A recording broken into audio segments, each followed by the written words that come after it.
రాష్ట్ర finance commission chairman Sirisilla Rajaiah ఆదివారం ఉదయం చర్లపాలెం గ్రామంలో కీర్తిశేషులు మేకపోతుల సత్యం అకాల మరణం చెందగా వారి మొదటి సంవత్సరిక కార్యక్రమంలో పాల్గొని ఆమె చిత్రపటానికి పూలమాలలు వేసి ఘనంగా నివాళులర్పించారు. బాధిత కుటుంబాన్ని ఓదార్చి కాంగ్రెస్ ప్రభుత్వం అంటేనే ప్రజల పక్షాన ఉంటూ బడుగు బలహీనుల బలోపేతానికి వారి వ్యక్తిగత వికాసానికి తోడ్పాటును చేయూతను అందిస్తుందని బాధిత కుటుంబాన్ని ఓదార్చి వారి ఏర్పాటు చేసిన విందులో పాల్గొన్నారు. అనంతరం చైర్మన్ రాజయ్య మీడియాతో మాట్లాడుతూ నేటి యువత రేపటి భవిత అని ప్రజల కోసం ఏర్పడిన ప్రజాస్వామ్య దేశంలో యువత రాజకీయాల్లోకి రావాలని దేశ భవిత యువత రాజకీయాలపై ఆధారపడి ఉందని పేద ధనిక లింగభేదం ఎలాంటి భేదాభిప్రాయాలు లేకుండా భారత రాజ్యాంగ నిర్మాత బాబాసాహెబ్ అంబేద్కర్ సమాన ఓటు హక్కు కల్పించారని 5 సంవత్సరాలకోసారి ఎన్నికల నిర్వహణ రిజర్వేషన్ ప్రక్రియ నచ్చిన వారికి ఓటు వేసే స్వేచ్ఛా హక్కులు కల్పించబడిందని ప్రజాస్వామ్య పునాదులు మన గ్రామ పంచాయతీలని ఆర్థిక స్వావలంబన బలోపేతానికి రాష్ట్ర ఫైనాన్స్ కమిషన్ ఏర్పాటు చేయడమైందని ముఖ్యమంత్రి రేవంత్ రెడ్డి అపారమైన నమ్మకంతో స్థానిక స్వయం పరిపాలన సంస్థల్లో అనుభవం ఉన్న నాకు బాధ్యతలు అప్పగించారని చిత్తశుద్ధితో ప్రతి మారుమూల గ్రామ పంచాయతీల అభివృద్ధి ధ్యేయంగా వ్యవస్థకు ప్రభుత్వంతో కలిసి పనిచేస్తున్నందుకు ఎంతో సంతోషంగా ఉందని ఫైనాన్స్ కమిషన్ చైర్మన్ రాజయ్య అన్నారు. ఈ కార్యక్రమంలో ప్రజాప్రతినిధులు, పార్టీ శ్రేణులు, గ్రామ ప్రజలు, రెవెన్యూ సిబ్బంది తదితరులు పాల్గొన్నారు. ఉంది కానీ మనిషికి మాట్లాడే హక్కు లేనాడు ఈ దేశానికి స్వతంత్రం వస్తే అందరికీ హక్కు కల్పించి ఈ దేశం నాది, ఈ ప్రజాస్వామ్యం నాది, ప్రజల చేత నిర్మాణం చేయబడుతున్నటువంటి ఈ సంస్థాన్ని ఏర్పాటు చేసుకున్న ఘనత భారతదేశాన్ని.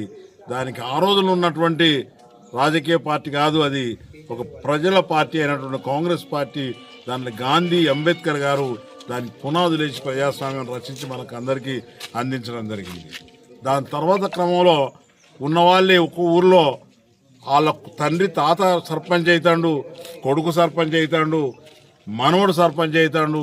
ఈ ప్రజలు స్వాతంత్రాన్ని అనుభవించలేకపోతా ఉన్నారు. కాబట్టి రాజీవ్ గాంధీ గారు 73-74 రాజ్యాంగ సవరణ తీసుకువచ్చి ఈ ప్రజాస్వామ్యం పునాదులైనటువంటి గ్రామ పంచాయతీలలో రిజర్వేషన్లు పెట్టి ఎస్సీ, ఎస్టీ, బీసీలు కూడా ఆ ఊరికి ఉమెన్ కూడా ఆడామె కూడా సర్పంచ్ హోదా ఇప్పించి కూర్చుండబెట్టినటువంటి గొప్ప రాజ్యాంగాన్ని పునర్రాపించినటువంటి ఘనత రాజీవ్ గాంధీకి దక్కుతుందనేటువంటి మాట ఈ సందర్భంగా గుర్తు చేస్తాను. అప్పుడు 5 ఏళ్లకు ఎన్నికలు జరగాల్సింది ఒక్కోసారి 15 ఏళ్లకు, 20 ఏళ్లకు, 14 ఏళ్లకు అంజయ్య సర్కారు ఉన్నప్పుడు 14 ఏళ్లకు కూడా ఎన్నికలు జరగలే. ప్రతి 5 సంవత్సరాలకు ఒక ఎన్నిక, రిజర్వేషన్ ప్రక్రియ, ప్రజాస్వామ్య పునాదులైనటువంటి గ్రామ పంచాయతీలకు ఆర్థిక బలోపేతం లేకపోతే గలవదని స్టేట్ ఫైనాన్స్ కమిషన్ ఏర్పాటు చేయడం జరిగింది. ఆ స్టేట్ ఫైనాన్స్ కమిషన్కు నేను చైర్మన్గా, మరి రేవంత్ రెడ్డి గారు నా మీద ఎంతో ధైర్యం ఇచ్చి, ఎంతో అభిమానించి, ఎంతో గుర్తింపు ఇచ్చి ఈయన స్థానిక స్వయం పరిపాలన సంస్థల్లో పనిచేసిండు, ఆ సంస్థలకు బలోపేతం చేస్తారని అపారమైనటువంటి నమ్మకంతో నన్ను చైర్మన్ చేసిండు. కాబట్టి ఆ చైర్మన్ పదవికి న్యాయం చేస్తాను.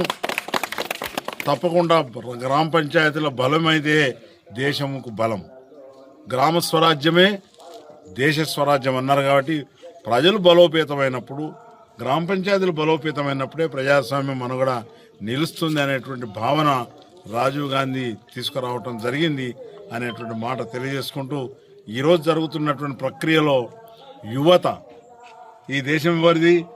ప్రజలది.